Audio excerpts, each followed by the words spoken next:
Some invitations are not sent out of kindness.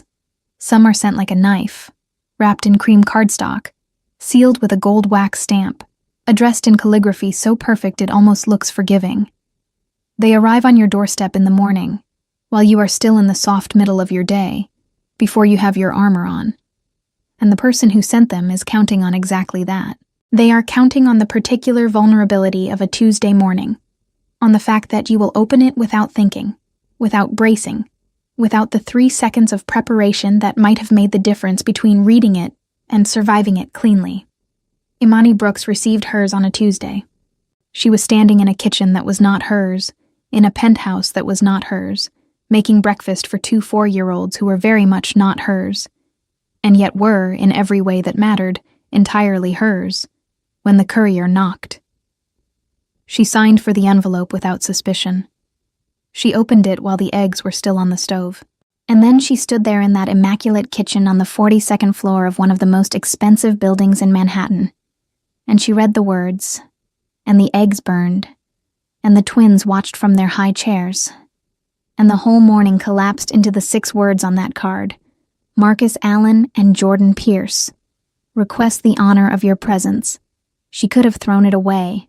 She could have called in sick, stayed home Saturday, pulled the covers over her head until the weekend was over and the whole thing had happened without her. That would have been the sensible, self-protective thing to do. That would have been the choice of a woman who had already cried all her tears over this particular wound and had no intention of reopening it for other people's benefit. But Imani had never been especially interested in self-protection. And then there was Taeyang-oh, her employer, her carefully maintained professional boundary, the man she had spent 8 months telling herself she did not think about. He walked into the kitchen at exactly the wrong moment. And this is the part that takes the story somewhere worth going. Exactly the right one. What happened at that rooftop wedding in the heart of Manhattan, with 2 small children who said the word that stopped the room, and a man who had forgotten how to want things until he remembered? That story is not about revenge. Not really. It is about what happens when the people who tried to make you small forget that smallness was never something you were built for. It is about what becomes possible when the wound finally closes. If you love stories about resilience, slow burn romance, and the universe making things right in ways you never planned, subscribe and hit the bell so you don't miss the next one. And before we start, drop a comment. What would you have done with that invitation? I want to know. Now, let's get into it. The penthouse at 432 Park was the kind of place that existed in a register of wealth so quiet it didn't need to announce itself. No gold fixtures. No oversized art purchased by the square foot. Just clean architectural lines. Floor-to-ceiling windows that made the whole of Manhattan feel like something curated specifically for the residents' private viewing. And the particular stillness of a space where every object had been placed with intention, and nothing, absolutely nothing, was superfluous. Imani Brooks had been working there for 8 months, and she still hadn't gotten used to the view. She had arrived in February, midwinter, fresh off a job that had ended when her previous charge started kindergarten, and the family relocated to London. She had been 31, good at her work, with a graduate degree in early childhood development that she sometimes used as a shield when people at dinner parties asked what she did and looked faintly surprised when she said nanny. She had learned to say it without the defensiveness, which had taken longer than the degree. The interview with Taeyang-oh had lasted 45 minutes. He had asked precise, non-standard questions. Not about her approach to discipline or her views on screen time, though those came up, but about how she handled transitions, how she responded to a child who was grieving something they couldn't name, how she thought about the difference between comforting a child and solving a problem for one. She had answered honestly, because she had learned that there was no useful point in performing anything in a job interview that would require you to perform it every day afterward. He had offered her the position at the end of the meeting, with the same directness with which he appeared to do most things. She had accepted. What she had not known, in that initial 45 minutes, was the full weight of what the job carried. She knew the basics from the brief. Twins, boy and girl, just turned 4. Father a fintech entrepreneur, frequently traveling, requiring a nanny who could function with autonomy. She had not known that the mother was gone. Not gone as in absent, not gone as in divorced or traveling herself, but gone as in the permanent, irreversible kind of gone that restructures everything around it. She found out the way you find out things like that in a household. Gradually, by accumulation. A photograph on a shelf with a specific kind of stillness around it. The way the children sometimes stopped mid-play and went quiet for a moment, as if something had passed through the room. The way Taiyang-o stood, sometimes, in the doorway of the twins' bedroom at night, not going in, not leaving, just holding the doorframe like a man who had learned to love from the outside of rooms, because the inside of them was still too full of someone else. She had not spoken of it. Neither had he. That was the unspoken architecture of the arrangement. She cared for his children with everything she had, and he maintained the structured distance of an employer who paid well and never, ever intruded. And in the margins of that arrangement, in the corners and the early mornings, and the unremarkable moments that nobody catalogs, something else had been building for months, that both of them had been treating as if it did not exist. The children themselves had no such discipline. Seo-jun and Hana, were 4 years old and already fully formed personalities with strong aesthetic opinions and no tolerance for ambiguity. Seo-jun was the kind of child who approached every task with the focused aggression of a small engineer. Puzzles, block towers, the arrangement of his breakfast foods into quadrants. He had recently developed a devotion to a navy blazer that Imani suspected was less about the blazer and more about the feeling of having a uniform, of being the kind of person who wore a blazer. Hana was his mirror and his opposite. Where he went quiet and concentrated, she narrated. She offered commentary on every event in their shared life, from the interesting to the mundane, with the confidence of someone whose observations were worth hearing. She had strong views.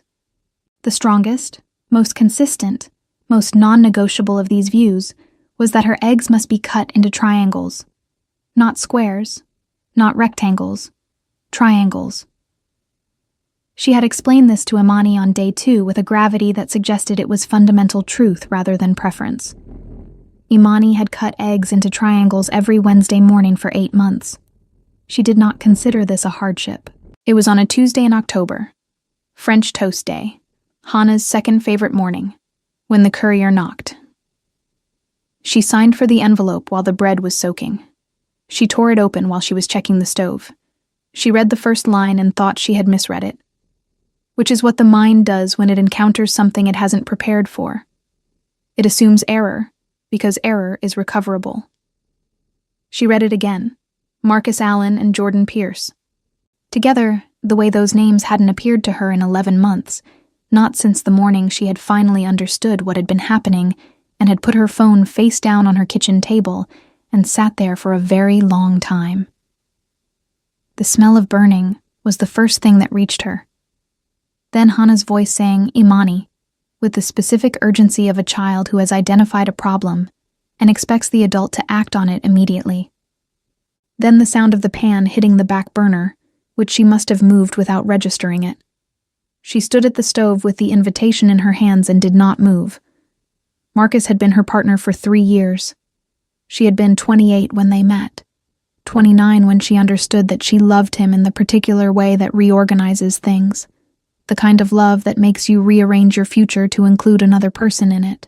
They had been together until 14 months ago, which meant she was now 31, and he was getting married to Jordan Pierce in 6 days at a rooftop venue in Midtown, and she had been invited to watch Jordan, who had been her best friend since they were 19 years old. Jordan, who had spent the first month after Marcus left calling her every evening, patient and warm and furious on her behalf. Jordan, who had apparently been seeing Marcus for nearly a year before Imani found out, which meant the phone calls and the patience and the fury had all been performed from the other side of the betrayal. That was the part that still had the sharpest edge, not the losing of Marcus, who had turned out to be smaller than she had believed him to be. The losing of Jordan, of 19 years of friendship and all the accumulated history that went with it, was the wound that didn't show from the outside. She had not spoken to either of them in 11 months. And now they had sent her a wedding invitation, addressed to her, her name, written in calligraphy on cream cardstock. Not a mistake, not a clerical accident, a choice, made deliberately, calculated to land exactly where it had landed, in her chest, at 7:15 in the morning, while she was unprepared. She knew Marcus. She knew what the invitation was. It was not an olive branch. It was not guilt-made material. It was a dare. The specific, cruel dare of a man who needed to know that he had won, who needed to see her standing in a room full of their shared history, watching him choose someone else permanently, publicly, in front of witnesses. He wanted to know that it hurt. He wanted the proof. Imani. She turned. Taiyang was in the kitchen doorway, already dressed for his morning. Dark trousers, a pale shirt, the particular composure he wore at 7 a.m. that sometimes made her wonder if he slept in it. He was looking at her with the focused attention he applied to situations he was assessing, which was a different thing from the polite, managed attention of normal mornings. His eyes went to her face, then to the card in her hands, then to the burned pan. The stove. His voice was quiet, even, "It's off." Her voice came out steadier than she had any right to expect. He crossed the kitchen. She tensed, expecting him to reach past her for coffee and retreat. That was the normal choreography. Instead, he stopped beside her, picked up the invitation she had set on the counter, and read it. She watched his face. He had an excellent face for not showing things, but she had been watching it for 8 months, and she caught the slight compression at the jaw. He set the card face down on the counter. It was such a small, deliberate gesture, the quiet refusal to leave those names face up in the room, that it took her completely off guard. Your ex. And my former best friend. Yes. A silence. From the high chairs, both children were watching this exchange with enormous interest. Seo-jun had stopped moving his fork entirely. Hana's bread sat untouched, which was unprecedented. When is it? Saturday. He was quiet for a moment. The kind of quiet she had learned meant he was not evading. He was selecting.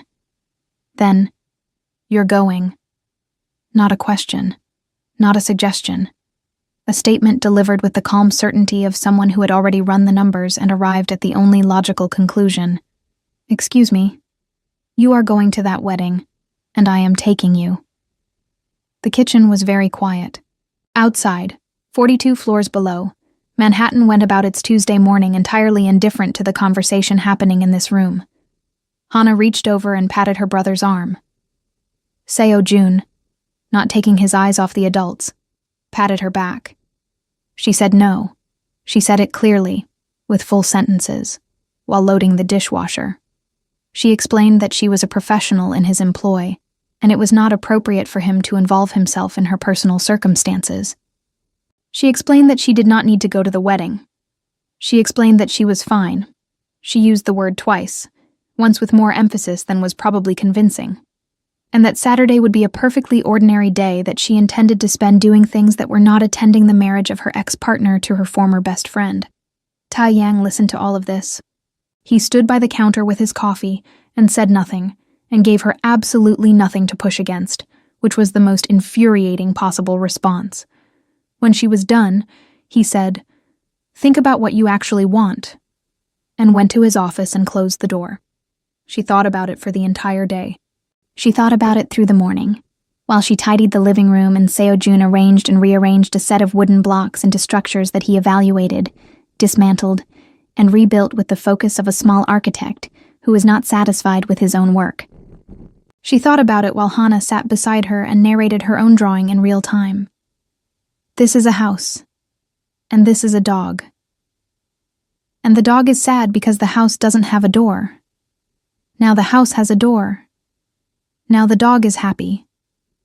The kind of running commentary that should have been exhausting, and instead felt like the most grounding thing in her life. She thought about it on the walk to music class in the West Village. October in New York had that quality of very clear light and cold air that makes the city look more itself than usual. Every edge sharpened, every color more deliberate. Seo-jun walked fast, which was his default setting. Hana preferred to observe and comment, which made their transit approximately twice as long as necessary and significantly more interesting. They passed a dog in a jacket. Hana had feelings about this. Seo-jun took it as evidence that animals could have uniforms, which confirmed things he already believed. In music class, in the bright basement room that smelled of wood polish and dry erase markers, Seo-jun attacked a xylophone with focused precision. Hana played the same 3 notes on a small upright piano in the corner, over and over, and each time she played them she nodded at the piano as if the piano had done something she approved of. The teacher, a patient woman named Gloria who had seen every kind of 4-year-old, caught Imani's eye and smiled. Imani smiled back and thought, "What do I actually want?" The honest answer arrived on the walk home, Hana's hand in her left and Seo-jun's in her right, crossing Columbus Circle in the October light with the park on one side and the city on the other. She did not want to spend Saturday in her apartment knowing the wedding was happening. She had tried that strategy with smaller things, birthdays, mutual friends, events. And what she had learned was that avoidance did not protect you from the fact of the thing. It just made you alone with it. She did not want Marcus to have the narrative he had constructed.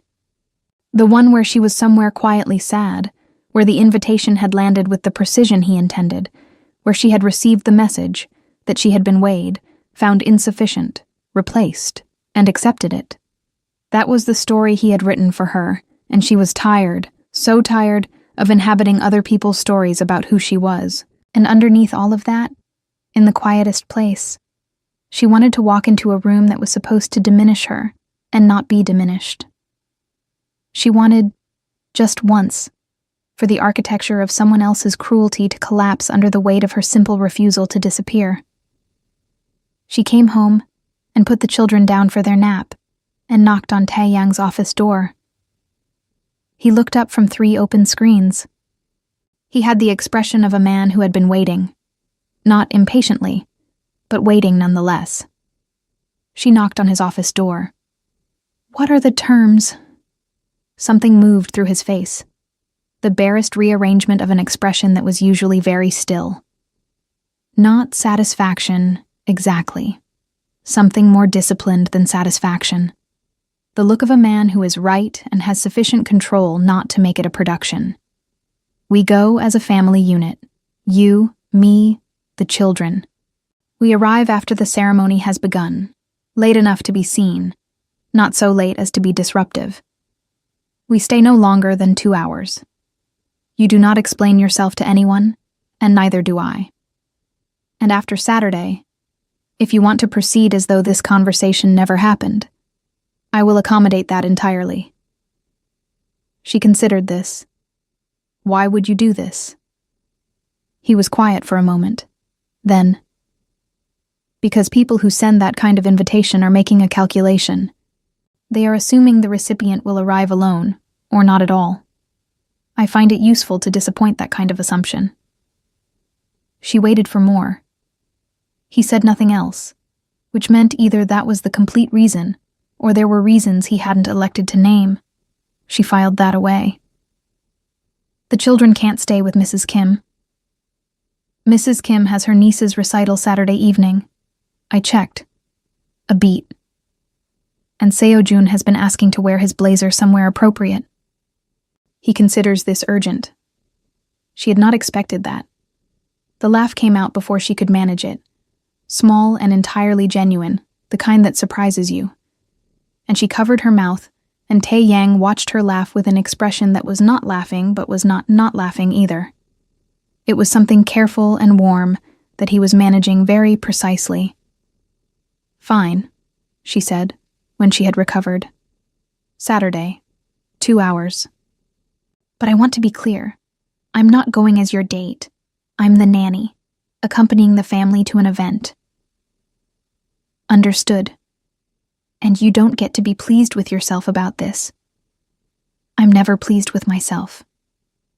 You're quietly pleased with yourself constantly. It's one of your most pronounced qualities. He looked at her for a moment. Then he turned back to his screens with the deliberateness of a man who has decided not to answer that, but she caught the corner of his mouth. Just the corner, just for a half second, doing something that was the minimum viable version of a smile. She went back to her room and sat on the edge of her bed and stared at the wall, and thought about the fact that she had just agreed to bring her employer to her ex's wedding as a statement of psychological warfare, and was somehow, underneath the anxiety of that, aware of a feeling she had not had in a very long time. Something like looking forward to something. She told herself it didn't matter what she wore. She spent 40 minutes with her closet anyway. The emerald dress. The one she had bought last year for a gallery opening that she had ultimately not attended because Marcus had said he was tired, and she had stayed home with him, and then found out 6 weeks later that he had not been tired. He had been elsewhere, came out first and was immediately returned to the hangar on principle. Then it came out again, because principles are one thing, and emerald is another. And she had bought the dress with her own money, and Marcus no longer had any authority over what colors she wore to events. The dress stayed. She did her hair slowly, carefully, in the way that Jordan had always said looked best. She caught herself thinking of Jordan while doing this, and then continued anyway. Because Jordan's opinion about her hair had been accurate before it became complicated, and accuracy didn't expire retroactively. She put on the earrings her grandmother had left her, small, gold, warm, and looked at herself in the mirror for a long moment. She looked like someone going somewhere. That was enough. When she came into the living room, both children were already dressed and already at the boundary of what they could contain. Seojun's blazer was on and incorrectly buttoned. He had done it himself and refused all correction. And he was standing by the window pointing out buildings to no one in particular. Hana was in a white dress with a yellow sash, and had the expression of someone who was aware of how good she looked, and was sitting with the responsibility of that. She was 4 years old. She was completely correct about herself. "You look beautiful," Imani told her. Hana received this information with gracious solemnity. "I know," she said. "You look beautiful too." Seojun turned from the window to assess. "You look nice," he said, with the careful precision of someone who understood that beautiful and nice were different words, and was choosing correctly. Then he turned back to the window. She heard Taeyang before she saw him, the particular sound of his footsteps, which she had memorized without meaning to. He came from the hallway, and all three of them looked. He was wearing a dark suit, charcoal, not black, with a tie the color of deep water. This was not, objectively, an extraordinary thing. He wore suits. She saw him in suits regularly. And yet, there was something about this specific evening, this specific version of him walking into this room where she was standing in green, that made the normal architecture of the moment feel different in a way she could not immediately account for. "Imani looks pretty," Hana announced, with the authority of someone issuing a formal statement. Taeyang's attention moved from the children to Imani. He looked at her, a single, composed beat of looking, and she braced for the polite deflection, for the professionalism, for the careful management of whatever that look was. "She does," he said simply, without decoration, without management. Then he looked at his son's blazer and said, "Seojun, every button is wrong." And the moment dissolved into the full productive chaos of a 4-year-old defending his sartorial choices to a father who was trying not to smile. And Imani turned to the window and looked at the city, and quietly allowed herself 30 seconds of something she refused to name. The car ride was oddly peaceful. Hana fell asleep approximately 12 blocks from home, in the abrupt way of children who decide sleep is immediately necessary and commit to it fully. Seojun sat with his hands in his lap and watched the city go by with the serious face of a person reviewing a report. Taeyang sat beside her, the children between them in their car seats, the adults at the far ends of the back seat, and didn't speak, and neither did she. And the silence was the comfortable kind, which was a thing she had stopped expecting from most people a long time ago. At one point, he said, "Are you prepared?" Not asking about nerves, asking something more precise. She thought about it. "I think so. Are you?" He seemed briefly surprised by the question being returned. "A beat. I've been in rooms with people who wanted to see me fail. I am comfortable with that." "This isn't your battle." "No, but I'm here." She looked out the window at the city and did not answer, because there was nothing to say to that wouldn't cost her more than she had budgeted for the evening. The summit at 42 floors was the kind of venue that had been designed to make ordinary life feel inadequate by comparison. The rooftop terrace opened onto an unobstructed view of Midtown that, on a clear October evening with the light going gold and the city doing what New York does at dusk, becoming, briefly, the most beautiful version of itself, was the kind of view you remembered. The flowers were white and ivory. The candles were real. The guests were the kind of well-dressed that looks effortless and takes enormous effort. They arrived 7 minutes after the start time. This had been Tae Yang's choice, made in the car with a specificity that told her he had thought about it. "You don't arrive before the room is full," he had said. "You arrive when attention has already organized itself, and then you redirect it." She had not asked how he knew this. She was beginning to suspect Tai Yang-oh had been conducting strategic entrances for most of his adult life. The elevator opened. They stepped out. She felt the room register them before she had fully processed the room. It moved through the crowd the way a current moves through water. Not dramatic, just directional. Heads turning, eyes finding them, recalibrating. Because what they saw was not what they had been set up to see. They had been set up by Marcus's careful social architecture, by the story he had been telling for 11 months, to see a woman arrive quietly, alone, swallowed by a room that would remind her of everything she no longer had. What they saw was Imani Brooks in emerald, standing between a man whose name half the room would eventually place, and 2 small children in their very best clothes, one of whom had a slightly misbuttoned blazer and was looking at the rooftop with the expression of someone who has arrived somewhere he considers appropriate. Hana took Imani's hand. Seo Jun took his father's. She found Marcus without looking for him. The same way she always had. Her eyes simply knew where he was in a room, from 3 years of practice that the body didn't unlearn easily. He was near the bar, drink in hand, and the moment he saw her, his face did something involuntary. A flicker of recalculation, there and gone, but she caught it. Jordan was beside him. She saw Imani a beat later, and what moved across her face was more complex and harder to read. But it was not, Imani noted, guilt. It was something more calculating than guilt. A reassessment. Tae Yang's hand came to the small of her back. The lightest possible contact. Nothing that could be called a statement. Nothing that announced itself, but warm and present, and entirely deliberate. "Breathe," he said, low, close to her ear. She breathed, and they walked into the room.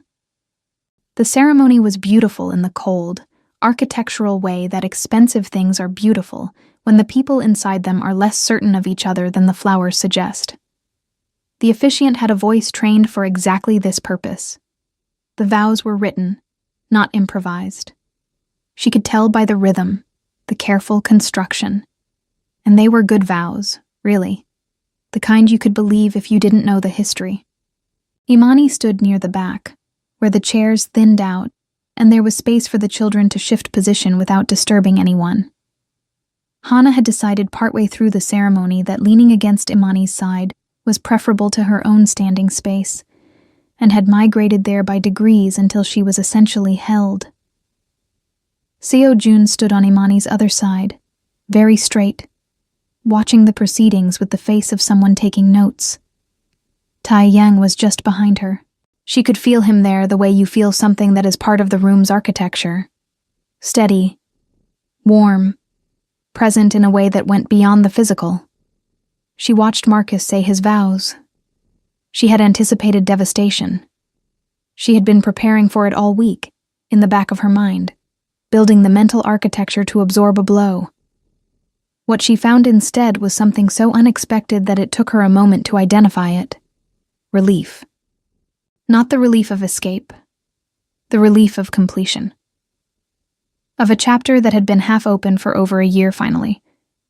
In front of all these witnesses. Closing. The sadness was still there, but it was the quiet kind. The kind that doesn't ask anything of you. Not the loud kind. Not the kind she had been dreading. She hadn't known there was a difference until she felt it. During the cocktail hour, when the ceremony space emptied onto the terrace and the crowd rearranged itself into the social clusters of people who know each other and people who are pretending to, Marcus found her. She had expected this. It was in the logic of the evening, in the reason the invitation had been sent. He had arranged all of this, and now he needed to be present for the moment he had arranged.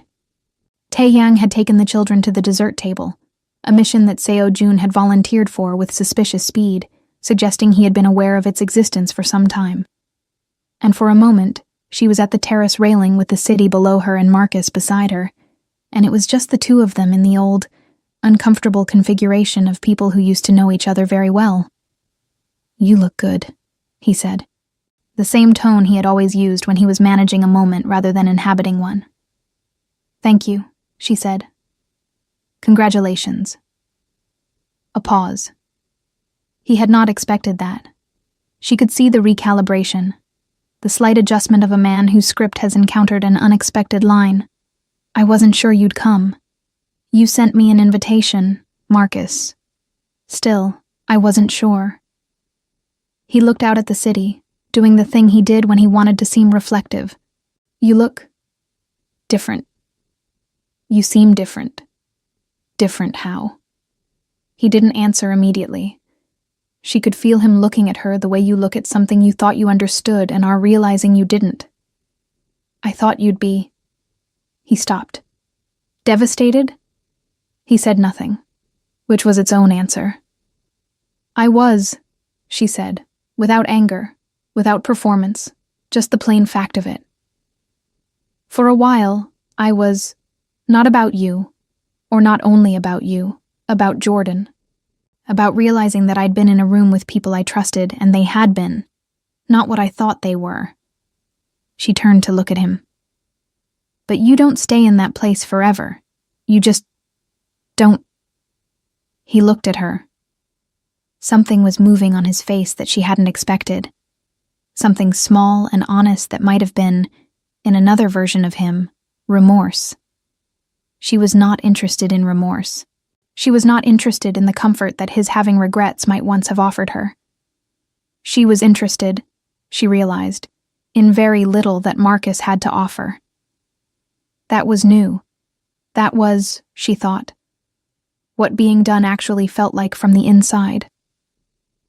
His eyes moved past her to the dessert table, where Tae-yang was standing with one child on each side, engaged in what appeared to be a negotiation about the number of macarons that constituted a reasonable event serving.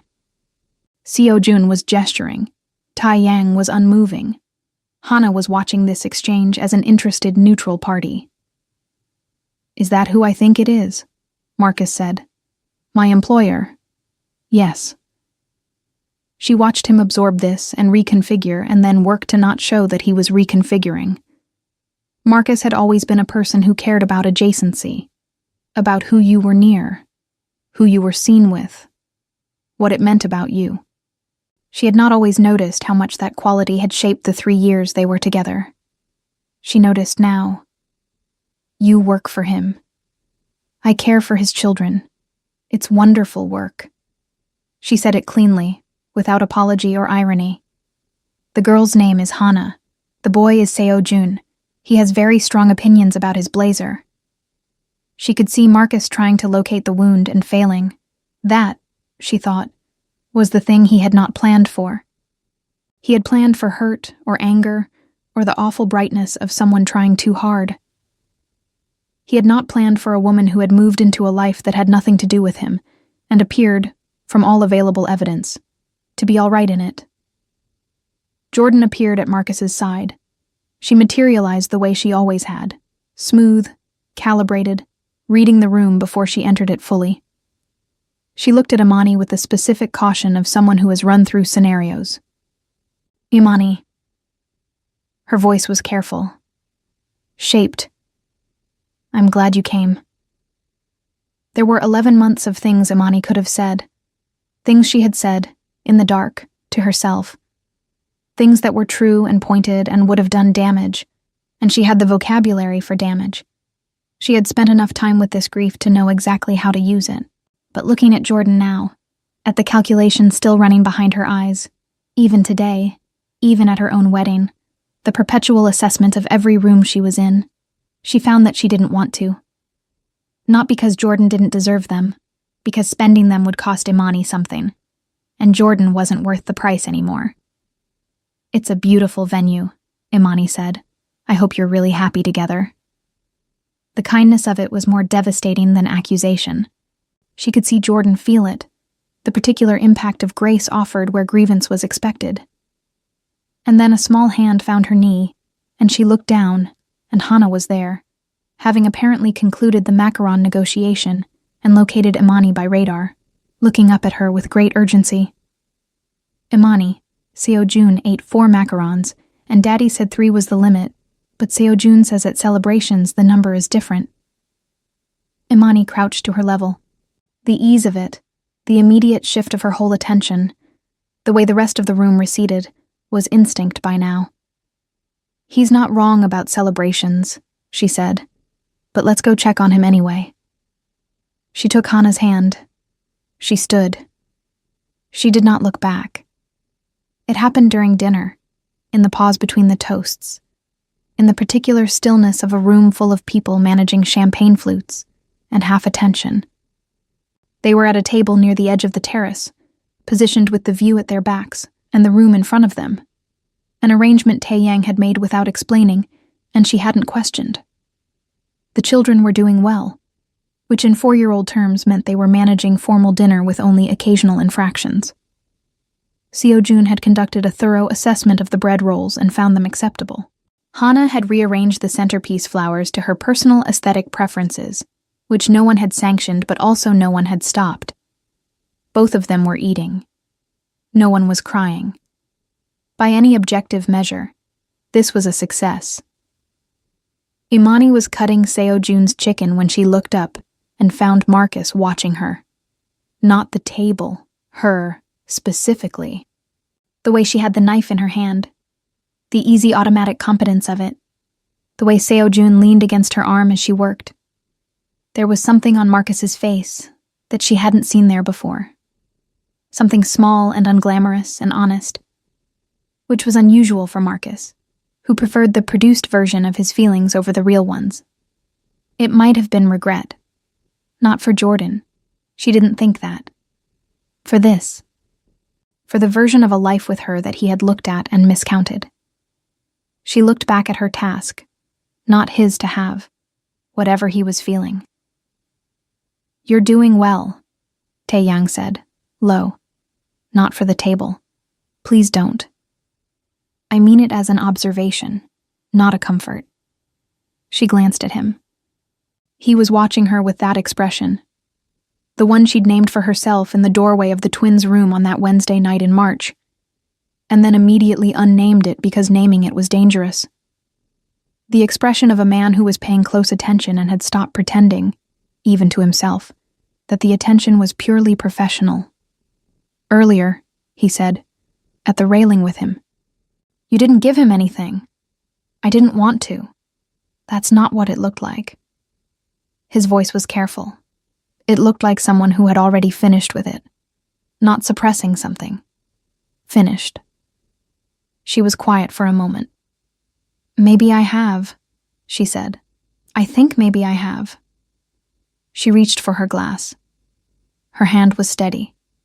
She noted this with something like gratitude.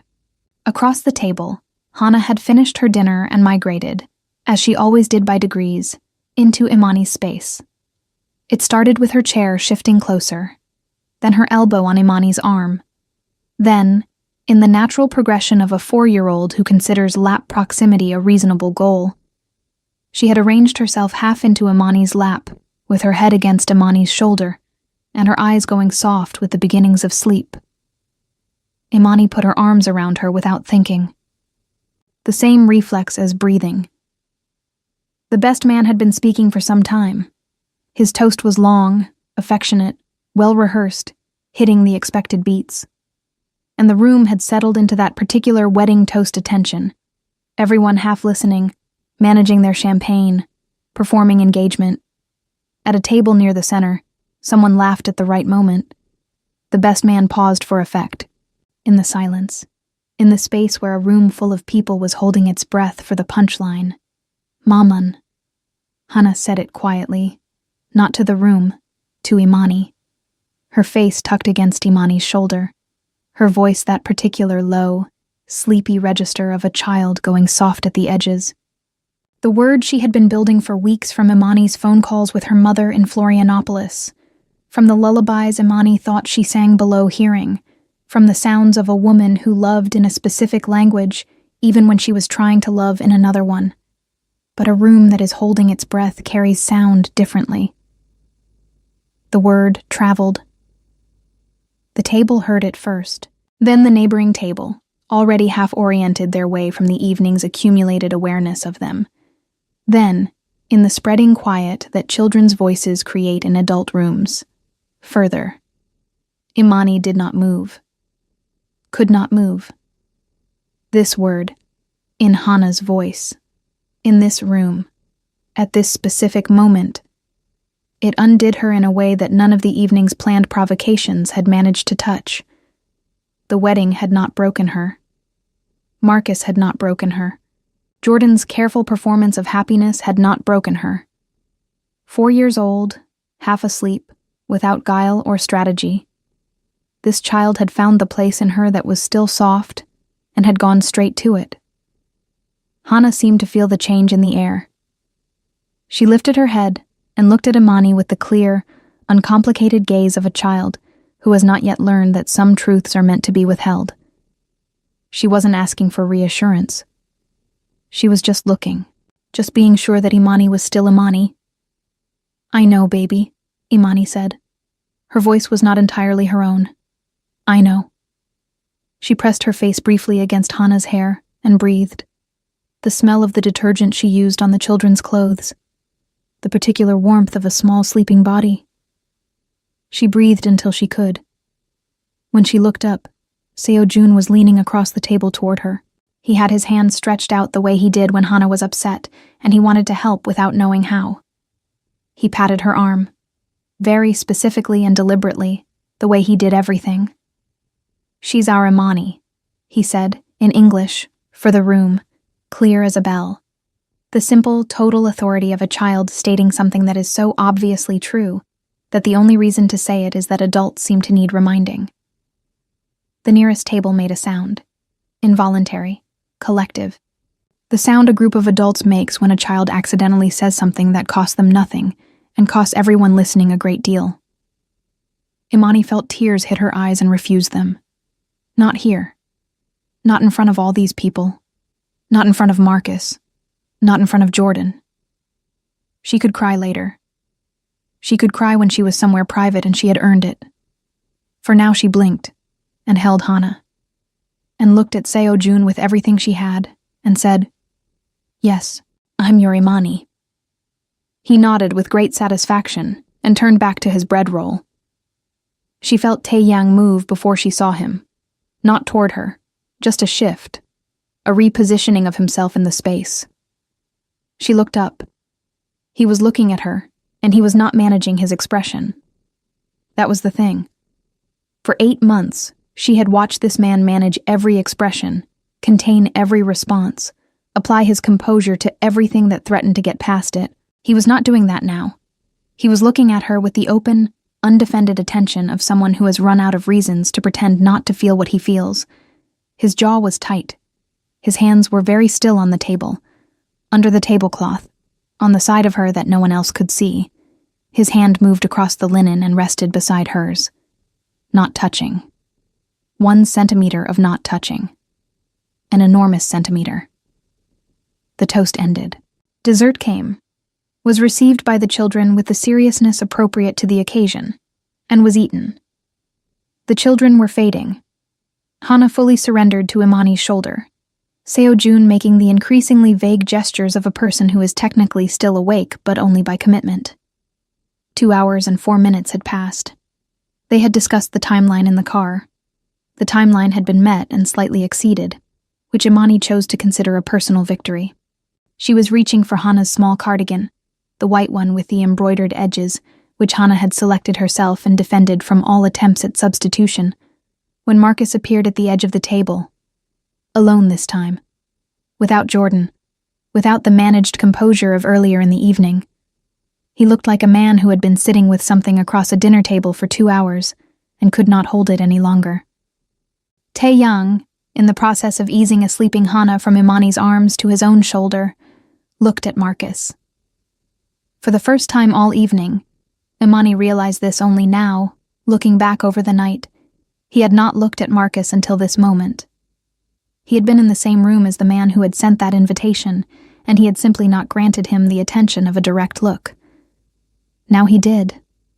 For one long, measured moment. He said nothing.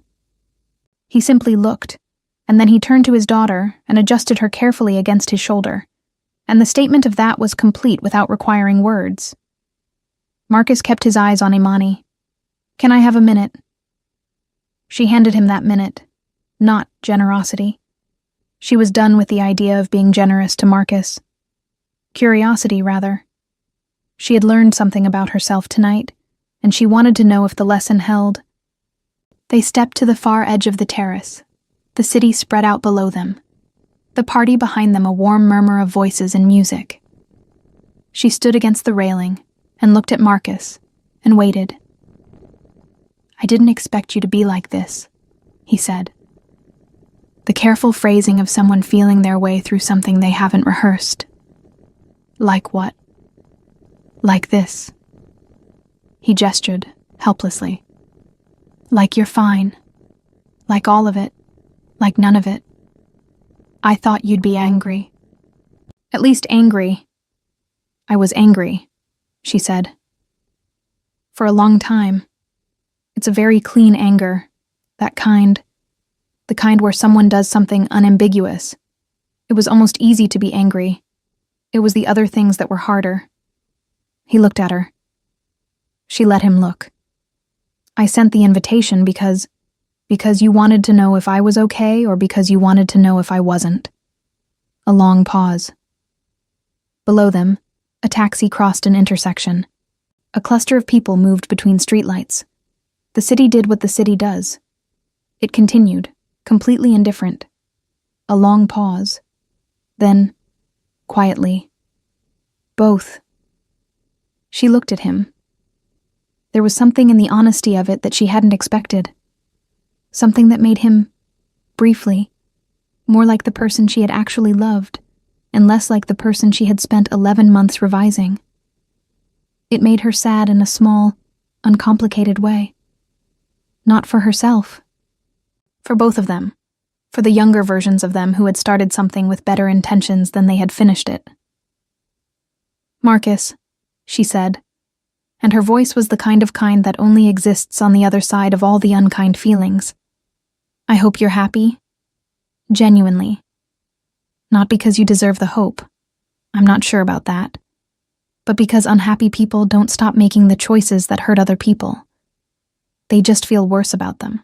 And Jordan made a real sacrifice to be here. She lost me. I hope at least it turns out to have been worth it." He absorbed that. She watched it land. His eyes moved past her to Tae-yang, who was standing 30 feet away with Hana asleep against his shoulder, and Seo-jun now also leaning against his side, vertical but barely, held up primarily by Tae-yang's hand. He looked like a man who was doing 3 things at once with the calm of someone who has long since made peace with the complexity of his life. "He's good to you," Marcus said. She turned and looked. Really looked. Not with the habitual sideways awareness she had been maintaining for 8 months, the deliberate peripheral attention of someone who has decided not to look directly at something, but fully, openly.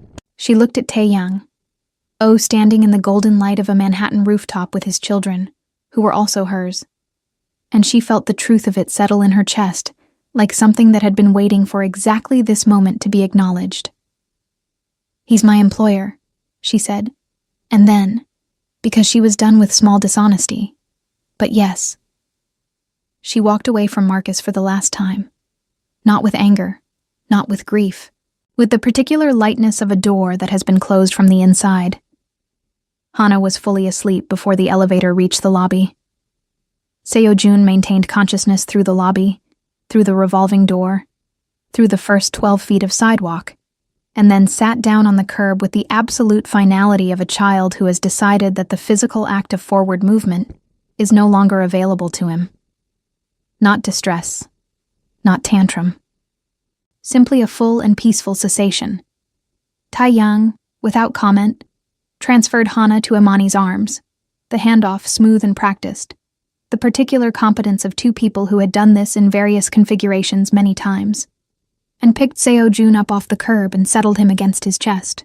Seo-jun grabbed the lapel of his father's suit jacket with both hands and held on, and Taeyang put a hand on his back, and they stood there on the sidewalk outside a midtown hotel while Manhattan moved around them, and for a moment nobody needed to go anywhere. The car took them home through the city at its night pace, slower, more measured, the traffic lighter. Both children were asleep within 10 minutes. The city slid past the windows in the particular way it does at that hour. All light and motion through glass, the real city and its reflection layered on top of each other. The silence between her and Taeyang was different from the silence in the car on the way there. The silence going had been preparatory. The silence coming back was the kind that exists after something that cannot be undone, and is sitting with that. "She's been working on that word for 3 weeks, he said, without preamble. "Hana. She picks up language from everything around her. Your calls with your mother, the songs you sing in the kitchen when you think no one is listening. She came to me 2 weeks ago and asked me what it meant." Imani looked at him. "What did you tell her?" "I told her it was the word for a very important person." He paused. "She accepted that. She's been using it quietly, in private. I didn't know she would say it tonight. Not like that." "Are you apologizing?" "No." Quietly. "I'm explaining. There's a difference." She looked out the window. "Their mother," she said, not as a question. A long pause. When he spoke, his voice had changed. Not broken, but the architecture of it was different. The composure present, but thinner at the edges. Hyunji. She passed when they were 14 months old. A cardiac condition. One we knew about. One we'd been told was manageable. It wasn't. He looked at the sleeping children. She was extraordinary. Funny. In this very dry way that surprised people who expected something softer. She would have liked you, I think. She had no patience for performance. Imani said nothing. She knew that some things needed to be said into silence. For a long time, he continued. I thought the most important thing I could do for them was to be enough, to fill the space adequately. I made schedules, hired the right people, was present in all the measurable ways. He stopped. And then you came. And Hana started cutting her eggs into triangles. Imani felt the shift before she understood it. Hyunji had a thing about egg shapes, he said. Hana was 14 months when her mother died. She cannot have remembered this. There is no mechanism by which she should know it.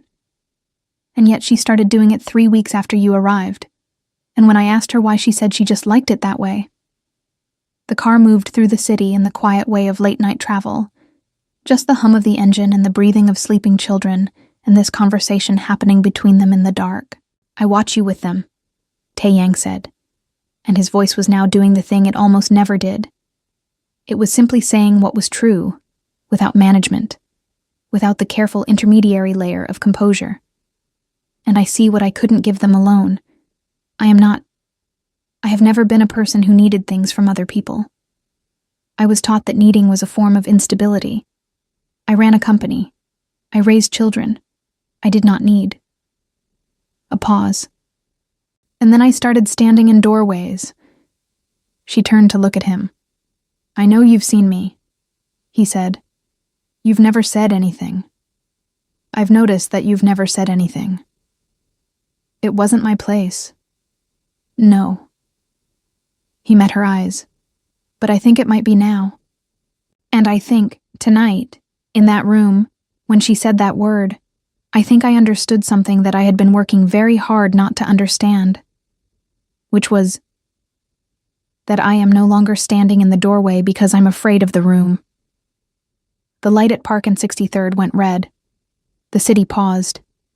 Between them, in the charged quiet, something shifted in the way that things shift when two people stop navigating around each other and simply stop.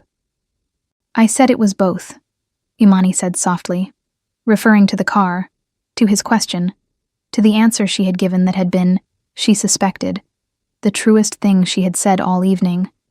You did. I meant it. The light changed. They didn't. They carried the children upstairs in the particular quiet of a night that has earned its quiet. Tai Yang took Seo Jun, who did not wake but gripped his father's collar with the tenacity of a child who has held on in sleep before and knows the importance of it. Imani took Hana, whose head rested against her shoulder with total trust. They moved through the penthouse without turning on the overhead lights, navigating by the ambient glow of the city through the floor-to-ceiling windows, and down the hallway to the children's room with the practiced silence of people who have done this often enough that they do not need to coordinate. Seo Jun went down first, on his back, the blazer still on. Tae Yang considered the blazer for a moment. He unbuttoned it, the correct buttons, gently, and draped it over the chair beside the bed. He covered his son with the blanket and stood there for a breath. Across the room, Imani settled Hana and smoothed her hair back and tucked the blanket in at the sides the way Hana preferred. Snug, secure, like she was held even in sleep. She did this without thinking. 8 months of small kindnesses that had become reflex. She straightened, turned. Taeyang was in the doorway. That old position, the doorway. But the expression was different. Entirely different from what she had seen there on all those nighttime occasions.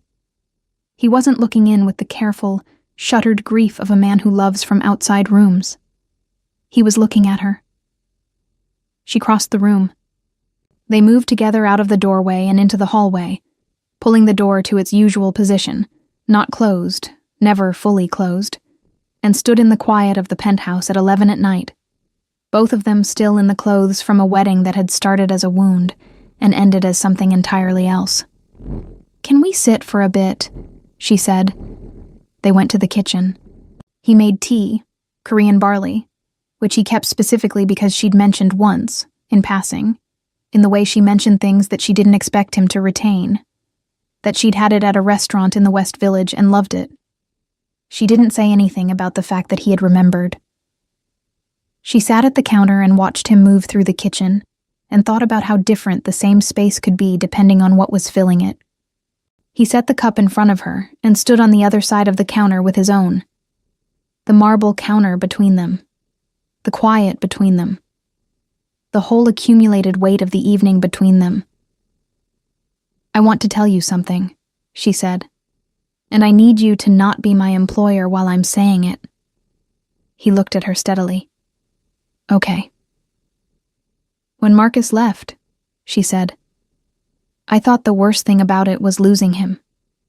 It took me months to realize that wasn't actually what had broken me.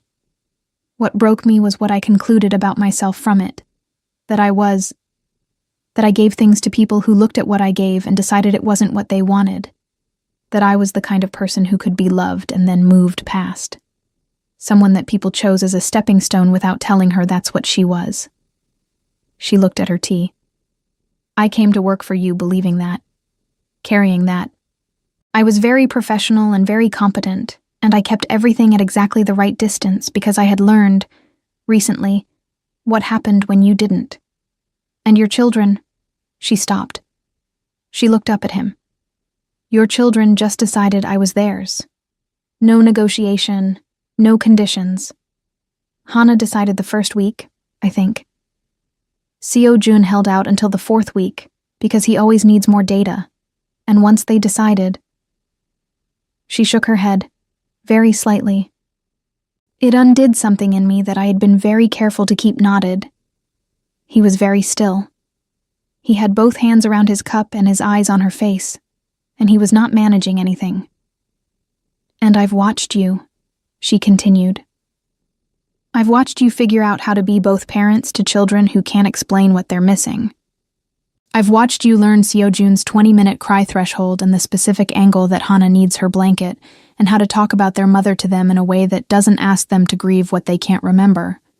I've watched you make mistakes and correct them without drama. I've watched you stand in that doorway night after night and love your children from the only position that felt safe, which was outside of the full weight of it. His jaw moved. I have never said any of this, she said, because it was not my place to say, and because I was afraid of what it meant that I'd noticed. But I'm tired of things going unsaid that are true. I have spent 8 months being very careful about what I allowed myself, and tonight a 4-year-old said a word, and I understood that careful is just another word for scared. She wrapped her hands around her cup and met his eyes and did not look away. And I'm not telling you this because I expect anything, she said. I'm telling you because it's true, and I'm done carrying true things in silence. He moved. Slowly, deliberately, the way he did everything. He came around the counter. He stopped beside her, close, and she looked up at him and saw what was on his face and stopped breathing for a moment. I have not wanted anything for 3 years, he said. His voice was low and careful and entirely real. I built a very effective life around the absence of wanting.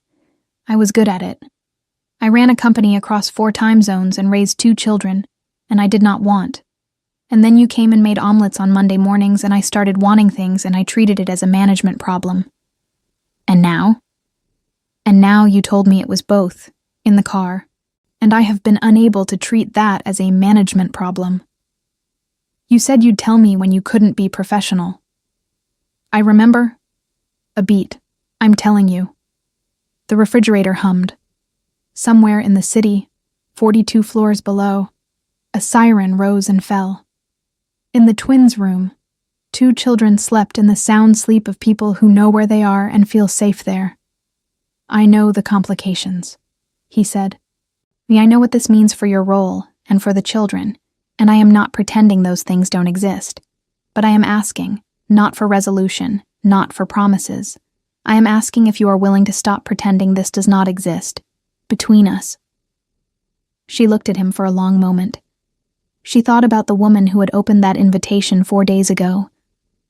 She thought about what it had taken to walk into that room tonight. She thought about Hana's voice in the pause between toasts, saying a word that traveled further than she knew, and the particular truth of children who love without calculation. I have been pretending for 8 months, she said. I am exhausted by it.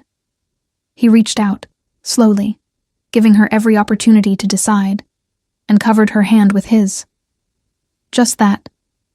The weight of his hand over hers, warm, deliberate, the first fully honest gesture of the 8 months she had known him. And the simplicity of it after everything, after the wedding, and the speeches in the city, and the word and the car and all the months of careful distance, was so enormous and so uncomplicated that she laughed. A small, involuntary, entirely undignified laugh, the kind that surprises itself. He made a sound in response, low and short and startled. Not a laugh, not quite, but in the vicinity. Coming from him, it was significant. What? Nothing. Just... She turned her palm up under his. You put your hand on my back tonight. At the wedding. In front of a room full of people. I did. Was that professional? He considered it with the gravity of a man reviewing an important question. No, that was not professional. So, you weren't professional first. I was not professional first. She looked up at him. He was looking at her with the expression she had been cataloging for 8 months and refusing to name. And now she named it, simply and entirely, because she was done with the refusal. Okay, quietly, then, he agreed. They stayed in the kitchen for another hour. Not in the resolution of things. Nothing was resolved, really. The shape of what they were to each other was just beginning to have edges they could map. But in the beginning of it, in the simple extraordinary fact of two people who have been careful for a long time choosing Ajay together to be a little less careful. They talked, really talked, the way they hadn't in 8 months of living in adjacent rooms. About Hyunji, about the years before Imani arrived, about what the twins had needed and what Tai Yang had discovered he couldn't give them alone, about what Marcus had taken and what Imani had slowly, unexpectedly, found again. About the future, which neither of them was ready to design, but both of them were, for the first time, willing to imagine. When she finally went to her room, it was past midnight. She stood in the doorway of the kitchen the way he stood in the doorway of the twins' room, just for a moment, looking back at a space that meant something, taking it in before the day closed. He was still at the counter, hands around his cup, watching her go. "Good night, Taeyang," she said. "Good night, Imani." She went to her room and lay in the dark and thought, I didn't know it would feel like this. I didn't know it could.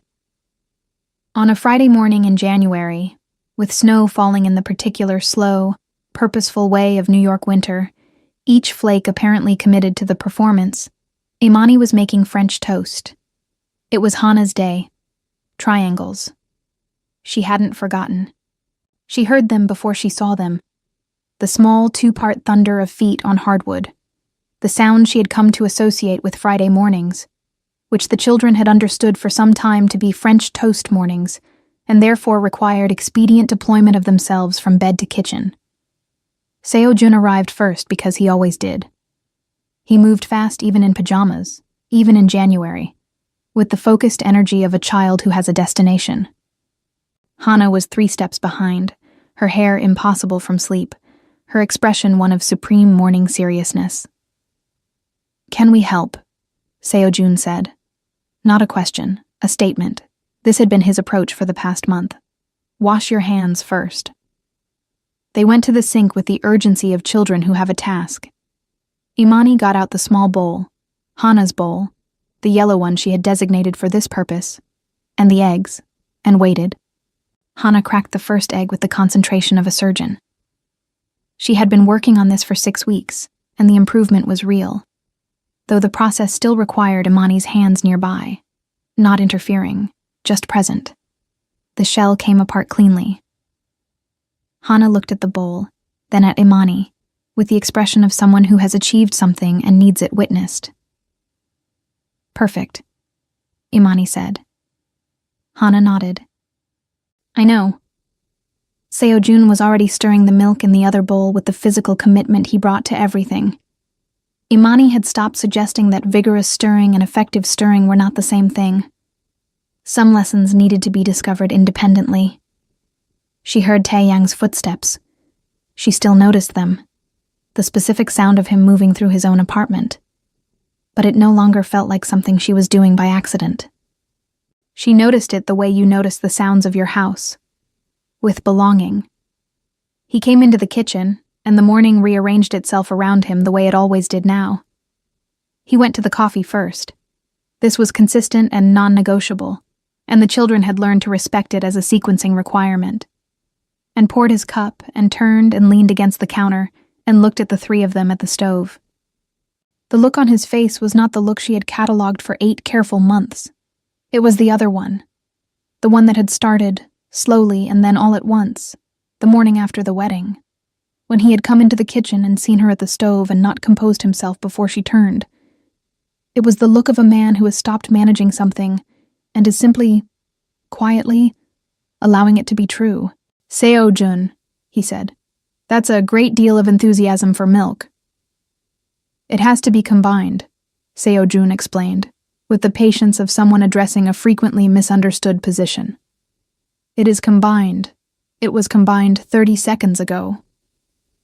More combined is better. Taeyang looked at Imani. She looked at him. The thing that passed between them took no time and needed no language. It was the specific silent exchange of two adults who are raising children together and have found, in the shared witnessing of this particular brand of 4-year-old logic, something close to joy. He shook his head. She turned back to the stove so he wouldn't see her smile. Hana had finished the second egg, also clean, also celebrated, and turned to present the bowl to Taeyang for inspection. He took it with appropriate seriousness, examined it. He examined the bowl with appropriate seriousness. Excellent technique. Imani taught me, Hana said. The way she said it, matter of fact, without emphasis. The simple attribution of a child who does not understand that the statement is doing any particular work landed somewhere in Taeyang's chest. Imani saw it happen. She saw him receive it and hold it and do nothing to manage it away. I know. He looked at Imani over the rim of his cup. She's very good at that. They ate at the kitchen table, the four of them, in the warm noise of a Friday morning. Snow fell outside the windows. Seojun's blazer was present in spirit only. Imani had successfully argued for a ceasefire on the blazer at breakfast, on grounds of egg incident probability. But it was on its chair at the table, because compromise. Hana's triangles were perfect. The French toast had come out better than usual, which Hana attributed to the eggs being more combined. Nobody argued with her. Midway through the meal, while the children were deep in a conversation about whether Snow had feelings, and if so, what feelings specifically, Taeyang's hand found Imani's under the table. The same movement as in the car, 3 months ago. His hand over hers, then her palm turning up to meet him, then the simple interlacing of something that had taken 8 months to allow itself to be what it was. She didn't make a thing of it. The children were discussing whether Snow was happy or just cold, and required no adult input on this matter. She held his hand under the table and listened to her children argue about the emotional life of precipitation and thought, this is what it feels like. Not the arrival of something dramatic. Not the thunderclap. Just this. The ordinary, extraordinary morning. The table and the snow, and the small hands waving to make a point. The person beside you whose hand knows how to find yours without looking. This is what it feels like to have landed somewhere. Marcus sent that invitation expecting to remind Imani of what she had lost. He gave her instead the evening that changed the direction of everything. Not because his cruelty was a gift, but because cruelty never gets to determine the end of the story. It just gets to be the thing that the story moved through on the way to something better. Taeyang.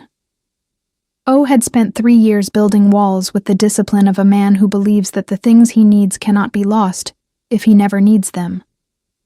And then a woman came and made omelets on Monday mornings, and taught his daughter to crack eggs, and stood in a kitchen on a Tuesday with a burning pan and an invitation that was meant to break her.